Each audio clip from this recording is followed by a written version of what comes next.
Thank you for sharing that. So I'm going to talk about Guantanamo Bay in the context of projection of the United States projecting its human rights abuses at home on an international level. And I'm kind of going to talk about it, well, I'm going to talk about it from personal experience as someone who was in American prisons for 27 years. I went to prison in 1990 at the age of 16 and served 27 years for being involved in a drug-related homicide in Philadelphia on my 16th birthday. In 2011, I was at SCI Huntington in central Pennsylvania, and when the 9/11 attacks happened, you know, the country automatically shifted into war mode. For us on the inside, though, we were already in another war. We were casualties of the war on drugs. We were casualties of the war that led to mass incarceration. So at SCI Huntington, at a moment when the country was at war, for us, when it happened, we weren't sharing the national mourning. That's something that I really remember, because for us, we were already involved in a war at SCI Huntington. SCI Huntington is in a community there are very few black and brown people in there. Many of the guards in that run that prison, administration run that prison, are former military veterans. And they believe that they are part of a war on crime, even though their communities are not impacted by crime like communities of Philadelphia and Pittsburgh and Pennsylvania. To them, they were doing their patriotic duty, keeping us in prison and putting their foot on our throats. So it was like a cultural war in addition to all the other wars that transpired in prison. And so when 9/11 happened, again, there was not that sense of dread within prison. You know, we were kind of just like, well, America is kind of just going through what we've been going through here. You know, feeling tense, having to live every day with a sense of dread, a sense of anger. One of the things that I could remember that really impacted me was the story of Omar Khadir. As I said, I went to prison at 16 years old and was sentenced to spend the rest of my life in prison. That was a violation of the United Nations Convention on the Rights of Children, which every country in the world ratified except for the United States and Somalia in 1994. And the only reason 1992, and the only reason Somalia didn't ratify it was because Somalia had no functioning government. So in essence, the United States was the only country in 1992 in the world that did not ratify that treaty. So I was sentenced to life without parole. When Omar Khadir was captured in Afghanistan, in what the United States claimed was a firefight, which others says was that they bombed the house, soldiers moved in, shot people, there were shots back. Omar Khadir was found in a cloud of dust with 3 gunshot wounds to his chest, and they blamed him for murdering an American soldier. He was held in Bagram Air Base as a 15-year-old child. He was patched up, denied medication because he refused to cooperate, and in his defense, he couldn't cooperate. There was nothing he could tell them. They had murdered his entire family in the firefight. So he was a 15-year-old kid born in Canada and taken to Afghanistan with his family. His family was wiped out. He was in the custody of the United States, who at that time essentially was waging a war and did not care about gender, age, or anything. So he was a casualty of it. Shortly thereafter, Guantanamo Bay opens. We're in SCI Huntington and we're watching prisoners being transported there, just like all of America. We're watching, all of us remember those C-130 cargo jets landing on the tarmac and the men coming off in orange jumpsuits with hoods. We immediately recognized the orange jumpsuits because we've been wearing the orange jumpsuits for decades in prison. So right there was a connection. Like, we knew what that implied. The orange jumpsuit implies you are going to be treated as a prisoner. Your freedoms are already taken away. But when you're given that orange jumpsuit, that's when you're being placed in a hole, which is a prison within a prison. So you know what comes with that.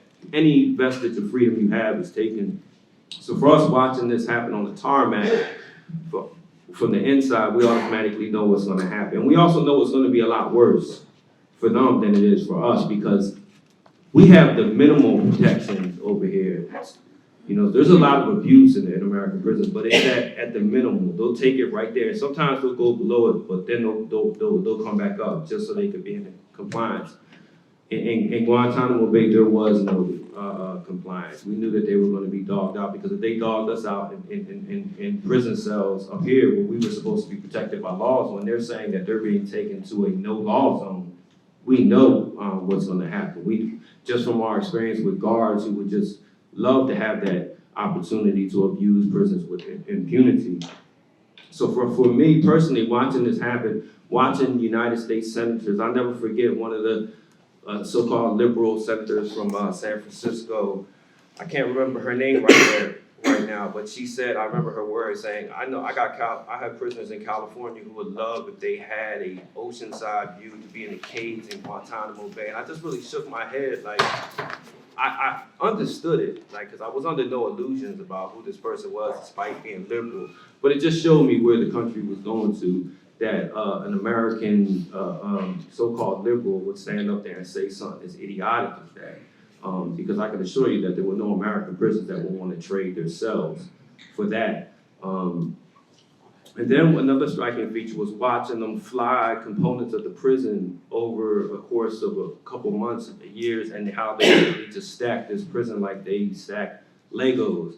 And all that came from mass incarceration in the United States, where prisons are prefabricated, because they built so many prisons it became an industry. So instead of actually building prisons, they are built in a factory, prefabricated, trucked or flown places, and then just stacked like a set of Legos. So the prisons that they built for Guantanamo, I intimately recognize, because I was in those solitary units, because it's only 2 or 3 companies that build those type of prisons like that. So wherever you go, you're going to encounter that same modular design. So for me, that impacted me. Now, years later, when I was kicked out of SCI Huntington and went to SCI Green, another incident happened dealing with international abuses, and that was Abu Ghraib. This was another example of American abuses at home being exported internationally. I was at SCI Green. That prison was a prison where if you were considered someone who was resistant or a troublemaker, you were sent to that prison, and it was to break you. I served 17 years in that prison. There was a correctional officer, there was a guard in that prison named Charles Rayner, who worked the hole where we were at. This man he was a lieutenant.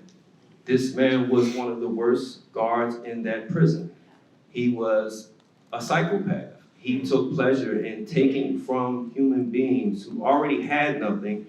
He took pleasure in finding what more can I take. So if there were times when you were placed in a cell naked in an empty cell, he would come to the door as a lieutenant, look in the cell, and just, in his mind, what more can I do to this person? That's the mentality that this man had. We all know, even his own colleagues knew. Some of them didn't want to work with him because they believed he was dangerous. He was putting their lives in danger. He was taken to Abu Ghraib because he was a reservist, and he was given a prison block. Basically, look, you run that block, we need to get intelligence from these detainees, do what you have to do. And everything he did in SCI Green, the prisoners, on our units, he did it, he magnified it by 100 over there, because he could get away with it. Now, if he could have done that at SCI Green, he would have done it. But there was that minimal protection for us. But he abused prisoners. He didn't feed prisoners. He set prisoners up. He took pleasure in sexually humiliating prisoners. You know, I could go on and on. And this was known. There were lawsuits prisoners filed by them pro se as individuals because they didn't have attorneys talking about this. But the SCI Green covered it up. He was just unleashed on the Iraqi population.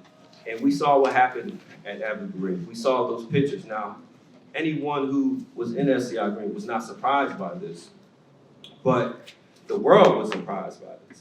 But this was the mentality, that impunity that American prisons were breeding, that you could, if you could get away with this over here, just imagine what you could get away with violating the human rights of detainees in other countries. So, you know, I just wanted to make that connection, and it's not an anomaly.